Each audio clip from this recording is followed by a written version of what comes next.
What is up, everybody? Will Gibbons here. Today we're going to be learning how to create glowing and blinking LEDs inside KeyShot. This example you see on screen is what you will learn how to do in this tutorial. Now, there is a premium version of this tutorial also available, and it's going to show you how to do these two examples that you see on screen right now. And I'm actually going to cut straight to a trailer for that premium tutorial so you can see a little bit of what you'll learn how to do.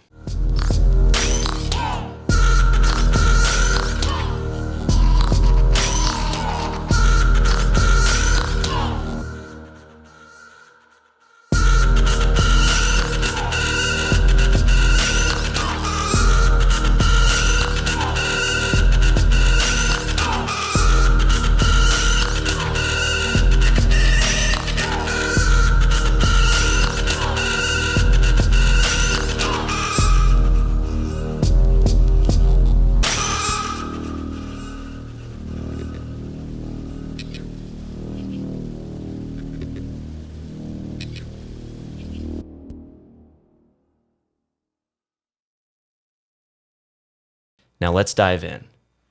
In order to follow along with me on this tutorial, you're going to want to download a couple files. I've got them on my website. Head on over to willgibbons.com/downloads. Once you're here, you're going to use your email address to get into the file vault.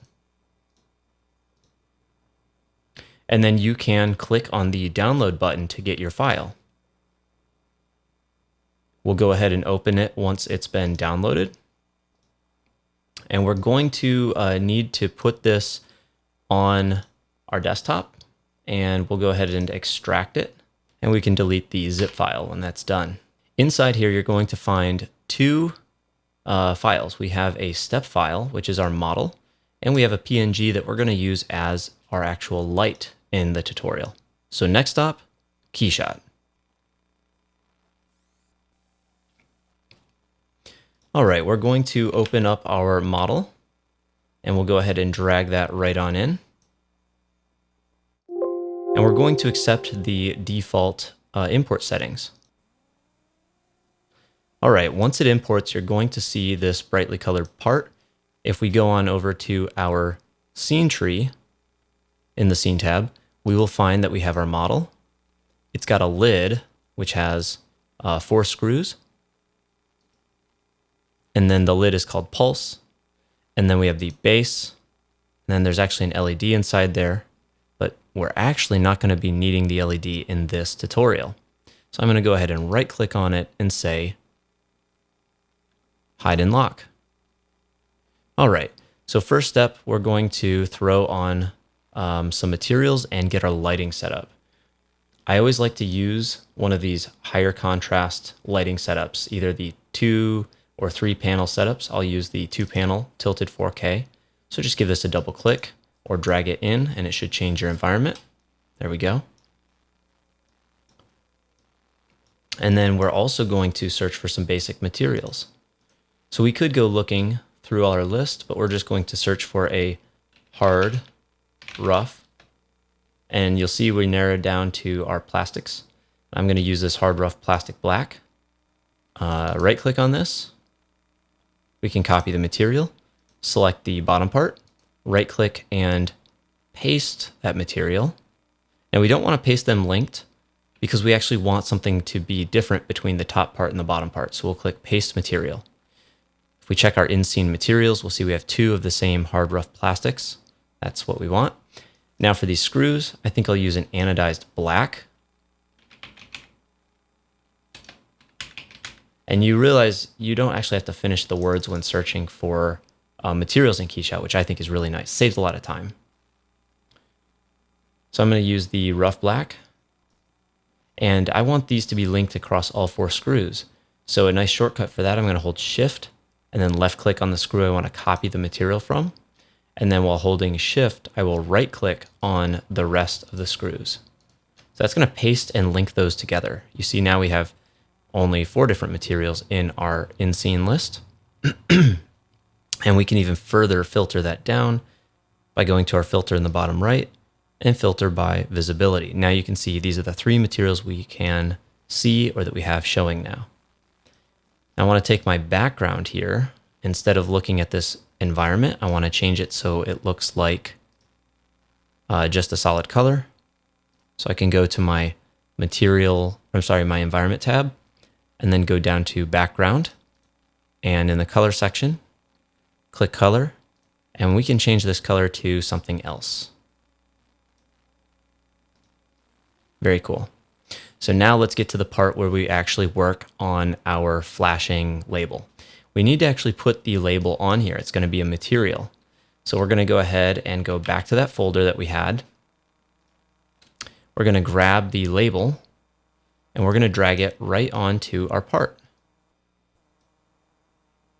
And you'll see we have a bunch of different options: diffuse, specular, bump, opacity. We want to add this as a label. And it looks all white because it's really big right now. It's covering the whole part. So we're going to grab our move tool. We're going to say center it on the part. And that's going to move the center of the texture onto the center of the part. And then we're going to say fit to Y. And it's going to project in a planar fashion from the top axis. And last but not least, we just have to scale this down. So hover over one of these corners, hold or start to drag in and hold Alt, and that will center scale. So now this is going to be our flashing light. All right, and then hit the green checkbox. We're almost there. So we're going to edit this material. Double click on it, and you'll see if we go to our material properties, and when we double click, it takes us to our material properties. We're going to go to our labels. That's just to the right of textures. And here we see our label called Plastic Pulse Label 1. And we can see down below its label texture properties. This is showing us the actual graphic used on the label. And if we went to its label properties, we would see the material properties for that label. Now we want to go and change the label type from plastic to something that glows, and this is going to be emissive. Now it doesn't change its appearance because it was already white, but we're going to actually edit the color of this. So in order to edit the color and make it glow, we need to do a couple things. We're going to actually use the material graph, which some people might call this an advanced move. I don't really think it is. We're going to go ahead and close our library on the left. We don't need it, so hit this X. And use your middle mouse button to pan your part to the left. And we're going to click on the material graph button. So inside our material graph, we have our root node. We have our plastic, which is the black plastic piece here, or material.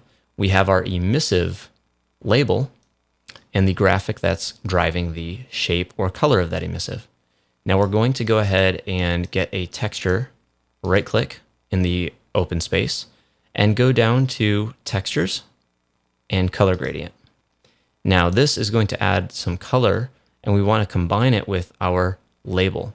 So we're going to go ahead and click on the blue connector for the label, right click it, go down to utilities and say color composite. This is what allows us to combine multiple textures. So we're going to take our color gradient and plug it into the background of our color composite. So source acts like a layer 1 in Photoshop, background would act like a layer 2, or I guess technically the source layer is above the background layer, but nonetheless, we will use this color composite node to combine these two. Now you can see right at this moment, this color gradient is covering the entire part, and we don't want that. We only want it to apply to the light area. So we actually need to use this texture as a mask. So we're going to drag another blue connector out of that outbound socket and click it or connect it right into clipping mask. And this is basically saying wherever there's pixels on this texture, that's where we're allowed to see the effects of this color gradient. So why don't we see the actual color gradient on the plus? Well, that's because our color composite node has not actually been configured to make these two interact. You can see the blend mode on the right is set to normal. We actually need to set this to multiply, and now the color gradient's color is affecting or being multiplied on top of this white label. So what we're going to do next is click on our color gradient and hit C on your keyboard to get a color preview. this is actually what the color gradient is doing. Now on the right-hand side, you'll see we can change its settings. We're going to go from planar and change its type to either spherical or cylindrical. I don't think it really matters. This is going to be a bright spot in the center that's indicated by white and black on the edges. And we're going to scale this guy down quite a bit so you can see what I'm talking about. And we need to change this color. So let's click on the black color drop and then the black color swatch. And we're going to choose color. I'll go with blue. We're going to go pretty dark with this blue.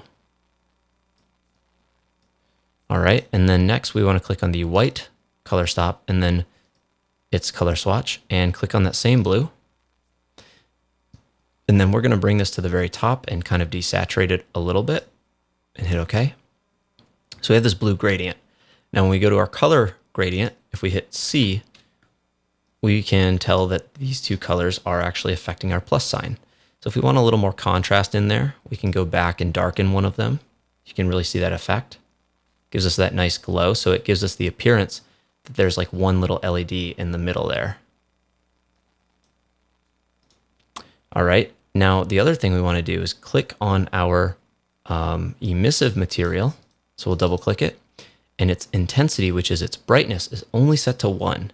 If we take this up to 2 and hit enter, you'll see it gets brighter. If we type in 3 and hit enter, then it gets brighter yet. And now we're starting to go from almost a pure white to a light blue.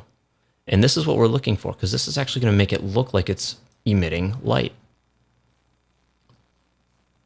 Now we can also darken our environment. We might do that in a minute to see the overall effect. But right here, we're pretty close to being done. The last step that we have is we actually need to get this thing to glow and change brightness over time, fading in and out. So before we do that, I want to at least take a second to ask you to like this tutorial, comment and subscribe if you think it's been useful. If it's not been useful, go ahead and let me know in the comments. It's basically going to help me understand if I'm creating content that is in the right direction. I want to make sure I make stuff that's useful to you guys, so let me know. And lastly, if you want to know the equipment I'm using, like the computer and the gear I use, links to all that is down in the description as well. All right, back into the tutorial. Let's make this thing glow or pulse, as its name was, the label was named after, pulse. So in order to do this, we are going to stay within the material graph. We're going to right click.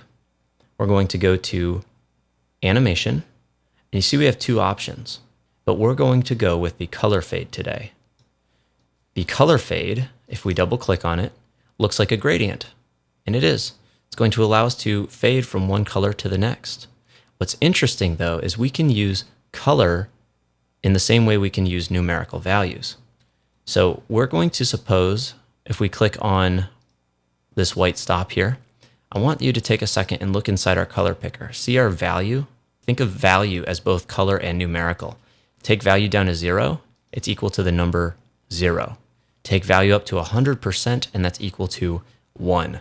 So I want you to start thinking of black as 0 and white as 1.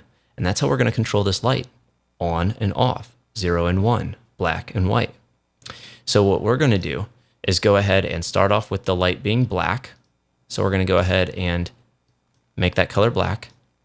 And we're going to click on the color stop on the right. You can actually double click it to change its color, and we'll make it white. So if we take this color fade and we plug it into our emissive material, we can actually go into its intensity.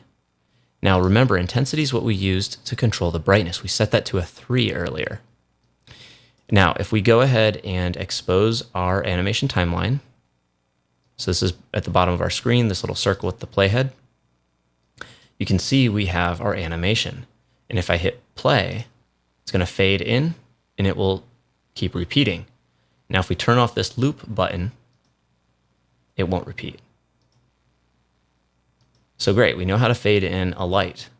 Now, how do we fade it out again after that? Well, super easy.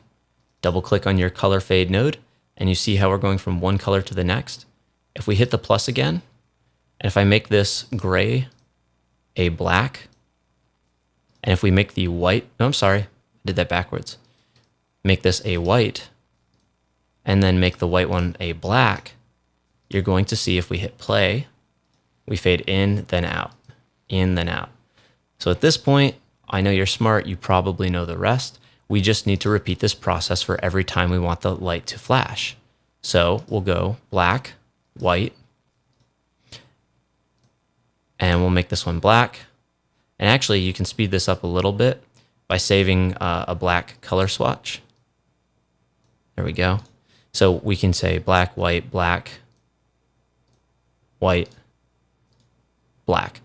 Now, if we play this, it's going to go way too fast. So if we want to slow that down, super easy. See our duration on the right-hand side here?